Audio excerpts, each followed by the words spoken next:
And welcome to our channel drama classes. तो आज हम सीखेंगे मेजर ऑफ सेंट्रल टेंडेंसी, जो कि ऑलरेडी बोर्ड पे लिखा हुआ है। ये जो चैप्टर है one of the easiest chapter है, बिकॉज पूरा का पूरा चैप्टर फॉर्मूला के ऊपर बेस्ड है। कुछ 3 से 4 आई थिंक कैलसी ट्रिक्स है जो आपको अप्लाई करनी है, और बाकी पूरा चैप्टर फॉर्मूला के ऊपर बेस्ड है। अगर आपको फॉर्मूला समझ में आ गए, किस तरीके से हमको सॉल्व करना है, क्वेश्चन का मीनिंग समझ में आना चाहिए, बिकॉज 2-3 क्वेश्चन ऐसे हैं जहाँ पे हमको मीनिंग ही नहीं समझ में आता। बहुत सारे स्टूडेंट्स कुछ और निकाल के आ जाते हैं और क्वेश्चन कुछ और पूछते हैं, बिकॉज आईसीआई क्वेश्चन हमेशा इजी पूछता है। मैंने 1-2 वीडियो में बोला भी है, आईसीआई क्वेश्चन हमेशा इजी पूछता है, लेकिन वो अपने ऑप्शन ऐसे बनाता है ना कि वो अगर थोड़ा सा हमारे कैल्सी मिस्टेक हो गया ना, तो हमको हमारा आंसर कुछ और आ जाएगा और वो ऑप्शन में होता है। तो अगर आपको बस अपना कैल्सी पे हमारा पूरा कंट्रोल होना चाहिए, हमको कैल्सी यूज करना अच्छे से आना चाहिए, ठीक है। तो ये पूरा वीडियो इसको बेस होगा। ये तो क्लियर हो गया आपको। और कहना सीखते हैं कि मेजर ऑफ सेंट्रल टेंडेंसी। सबसे पहले इस वर्ड का मतलब क्या होता है। इस वर्ड का मतलब होता है कि एवरेज या फिर सेंट्रल वैल्यू, एवरेज या फिर सेंट्रल वैल्यू।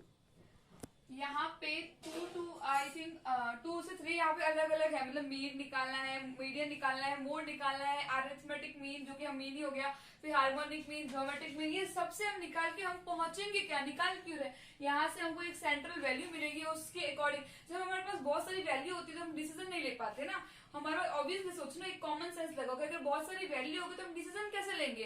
बट अगर हमारे पास ओवरऑल लास्ट में यहाँ पे बहुत सारी वैल्यूज दी होगी, बट अगर हम डिफरेंट फॉर्मूला लगाएंगे ना, तो लास्ट में हमको एक वैल्यू मिलेगी, और उस एक वैल्यू के ऊपर हम डिसीजन ले सकते हैं कि एक्चुअली पर्टिकुलर क्लास है। अगर जो भी डिसीजन हमको लेना है, क्वेश्चन पूछा जाएगा, हम ले सकते हैं। तो हमको डिफरेंट मेथड पहुंचाएंगे। अब सबसे पहले कोई भी अगर हम निकालेंगे, चाहे वो मीन निकालते हैं, मोड निकालते हैं, मीडियन निकालते हैं, हर एक को 3 टाइप के क्वेश्चन में डिवाइड किया गया है। और वो 3 टाइप के क्वेश्चन कौन कौन से हैं। इंडिविजुअल सीरीज है, अगर लिख देती हूँ मैं, वो 3 है। इंडिविजुअल सीरीज, ये इंपॉर्टेंट है, ये बार बार मैं नहीं समझाऊंगी, एस मतलब सीरीज शॉर्ट में लिख रही हूँ। ओके, डिस्क्रीट, और लास्ट है कंटिन्यूस। ये बहुत इंपॉर्टेंट है, अच्छे से सुनना। अब मैं अगर आपको पूछती हूँ, आपको आके as a principal for example, और आपको अपने स्कूल के टीचर है, तो मैं अगर आपको पूछती हूँ कि आप अपने क्लास के बच्चों का मुझे बताइए कि आपकी क्लास के बच्चों का जो लास्ट टेस्ट हुआ था उसके अंदर कौन से बच्चों कितने मार्क्स है, 10 मार्क्स का पेपर था, तो आप ऐसे बताओगे कि है ना, हमको 4 बच्चे हैं जिनको आउट ऑफ मार्क्स है, मतलब जैसे कि आप ऐसे बताओगे कि 4 बच्चे हैं जिनको ओवरऑल मार्क्स है, मतलब 10 में से 10। 2 बच्चे हैं जो कि नालायक हैं, तो 2 बच्चों को कितना है, 4 मार्क्स है आउट ऑफ 10। और 3 बच्चे सर ऐसे हैं जिनको फॉर एग्जांपल ले लेते हैं 8 मार्क्स आए, और कुछ बच्चे ऐसे हैं जिनको 5 मार्क्स है, मतलब वो बच्चे हैं 2। ऐसे अगर आप ऐसे बताओगे तो प्रिंसिपल क्या सोचेगा, भाई ये क्या है कि बच्चों कोई को ऐसे आ रहे हैं, कोई को अच्छे आ रहे हैं, कोई को एवरेज आ रहे हैं। एक्चुअली आप कहना क्या चाहते हो।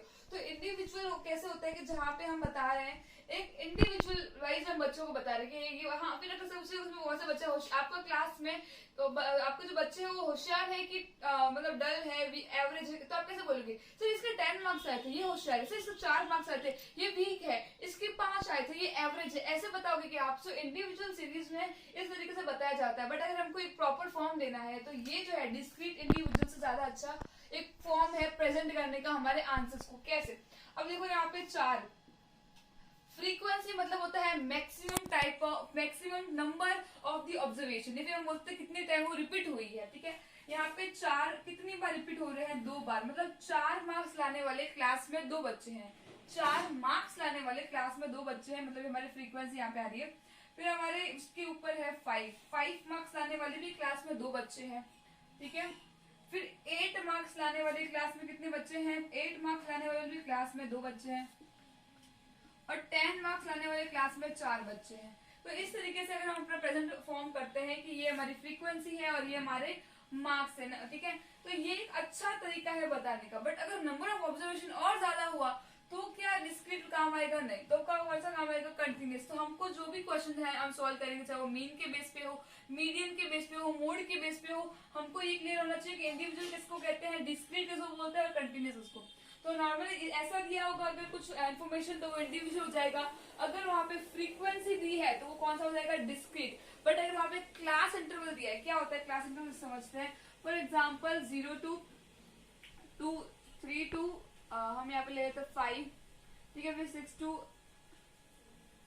ठीक है, 2 to 6, फिर यहाँ पे 9 to 12। अब यहाँ पे एग्जैक्ट नहीं हुआ है क्योंकि यहाँ पे इंक्लूसिव क्या होता है, एक्सक्लूसिव क्या होता है, वो थोड़ा यहाँ पे हमको मेंटेन करके बनते हैं। बट समझने की कोशिश करो कि क्लास इंटरवल कुछ इस तरीके से होते हैं, ठीक है। अब इसका मतलब क्या है कि 0 से 2 तक, लेकिन हम यहाँ पे देखा ना कि 2 का है तो हम यहाँ पे 11 लिख लेते हैं। 10 का था, बट इस फॉर्मेट को मैच करने के लिए ऐसा होता नहीं है, सिर्फ इस एग्जाम्पल को मैच करने के लिए यहाँ पे ऐसे। अब 2 मार्क्स लाने वाले कोई भी नहीं है, ठीक है। फिर 5 मार्क्स वाले कितने हैं यहाँ पे, कितने 4 लेके आए और 5, मतलब यहाँ पे ओवरऑल 4 स्टूडेंट्स हैं। देखो ना, सॉरी यहाँ पे कोई नहीं है, यहाँ पे 0 है, यहाँ पे 4। अब 3 से 5 मार्क्स लाने वाले के बीच में कितने बच्चे हैं, तो 4 लेके आए 2 बच्चे, 5 लेके आए 2 बच्चे, तो 2 + 2 कितना हो गया 4। अब 6 से 8, तो 8 लाने वाले भी 2 बच्चे हैं, और 9 से 10 लाने वाले कितने बच्चे हैं, 1 2 3 4। तो ये होता है नॉर्मली अगर इन्फॉर्मेशन दी है तो इंडिविजुअल, फ्रीक्वेंसी दिया है तो डिस्क्रीट सीरीज हो गई, और क्लास इंटरवल दिया है तो कंटिन्यूअस सीरीज हो गई। इतना क्लियर हो गया आप लोगों को?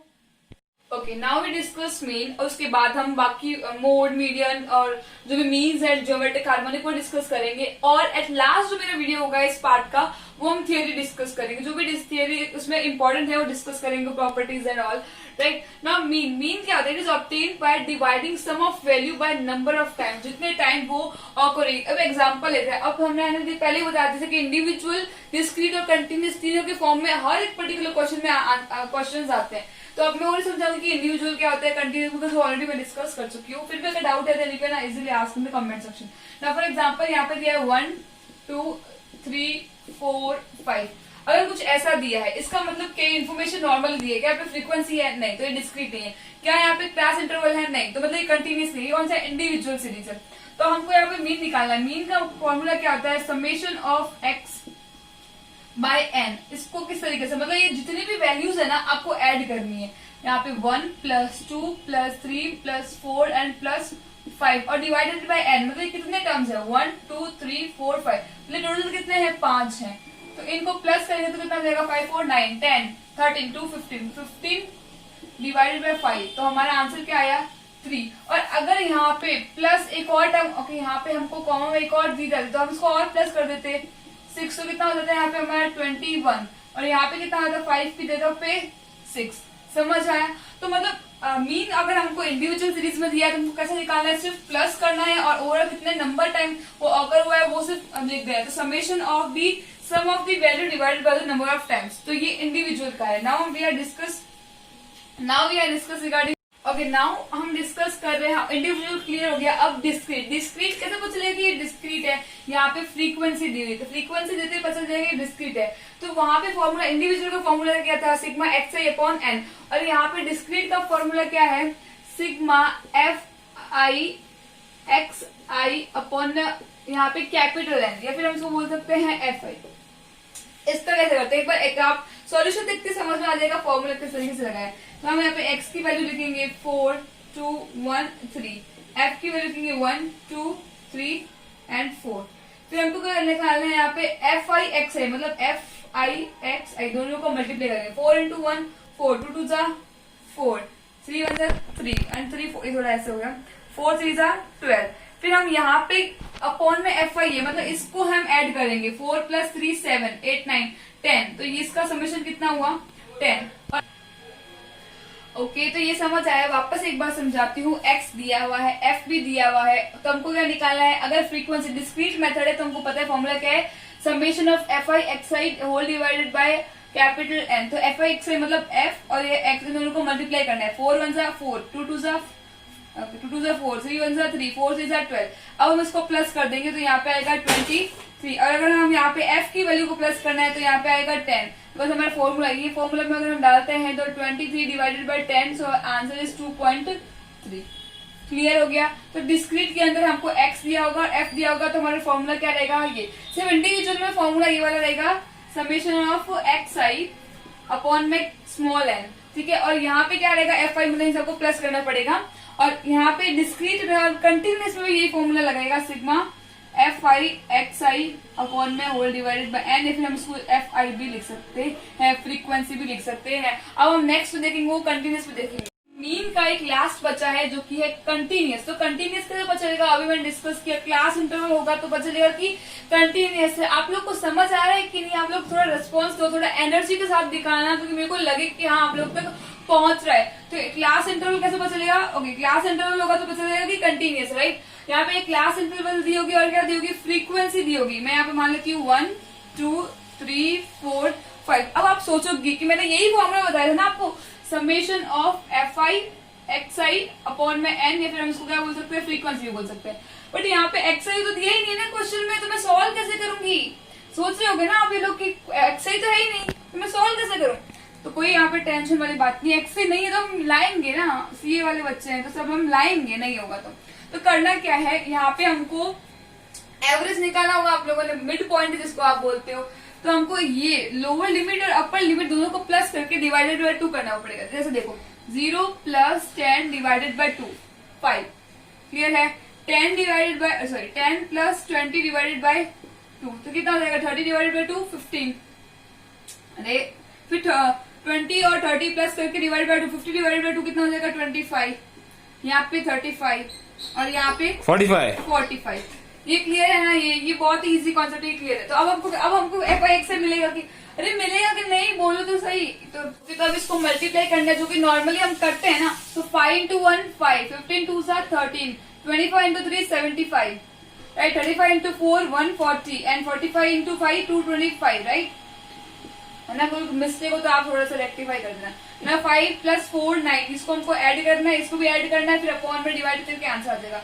5 + 4 9, 9 + 10 फिर 13 2 15, यहाँ पे 15 आ जाएगा।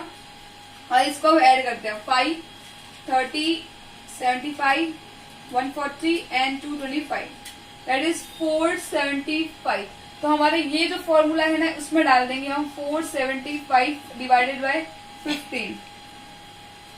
So our answer is 31.66, या फिर हम 67 भी और भी करके ले सकते हैं। तो दिस इज आवर आंसर। अब यहाँ पे एक और फॉर्मूला है इन सबको सॉल्व करने के लिए, इसका नाम है शॉर्टकट मेथड। मैं आपको फॉर्मूला बताती हूँ, बट वो एग्जाम में यूज नहीं करना है, बिकॉज अगर आपको मेंशन भी किया होगा ना तो भी आपको इसी फॉर्मूला से यूज करना है, बिकॉज शॉर्टकट सिर्फ नाम है, वो आपके साथ धोखा कर रहा है। रियल में आपको शॉर्टकट मेथड है नहीं एक्चुअली, तो वो धोखा कर रहा है आपके साथ। तो आपको मेथड हमको कौन सा यूज करना है? ये वाला यूज करना है।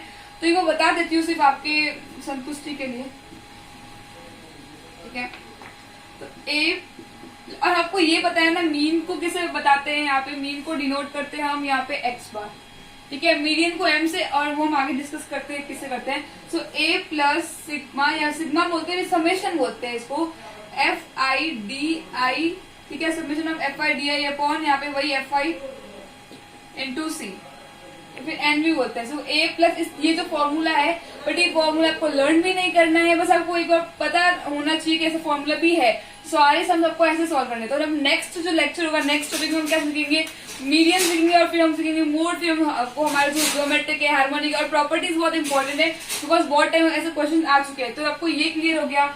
यहाँ पे कोई भी डाउट है? कुछ भी यहाँ पे नहीं है। अगर क्लास इंटरवल है तो कंटिन्यूस है, कंटिन्यूस में डिस्क्रीट में फॉर्मूला यही लगेगा, सिर्फ इंडिविजुअल के लिए फॉर्मूला डिफरेंट अलग है। और ये जो डिस्क्रीट सो यहाँ पे इतना क्लियर हो गया ना, तो नेक्स्ट अभी पार्ट में हम सीखेंगे मीडियन को साथ में सीखेंगे ना, तो इतने सारे फॉर्मूला हमको माइंड में आएंगे नहीं।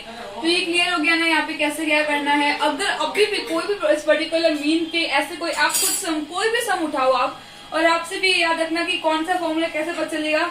और 2 फॉर्मूला हमने डिस्कस किया, फॉर्मूला अप्लाई करो। मीन एक्चुअली ऐसे डिनोट करते हैं, ठीक है, एक्स बार, और यहाँ पे ये हो पता होना sum of value of number of times. तो अब मीन हम निकाल सकते हैं कि नहीं, कोई भी क्वेश्चन का मीन इजीली। और यहाँ पे एक मार्क्स से क्वेश्चन आने का आपको चांस है, इतना बड़ा नहीं पूछते हैं कभी भी, बट फिर भी हमको एक बार क्वेश्चन पता होना चाहिए नॉर्मली। तो अगर आपको डिस्क्रीट या फिर इंडिविजुअली पूछा जाएगा, तो इतना क्लियर है। आप नेक्स्ट पार्ट में डिस्कस करेंगे मीडियन, मोड, फिर धीरे और लास्ट जो टॉपिक होगा वो प्रॉपर्टीज वाला होगा। तो वो आप प्लीज देखना, और इसको ज्यादा से ज्यादा बच्चों तक शेयर करो ताकि उनको भी इसका बेनिफिट मिल पाए। So thank you so much guys for watching our video.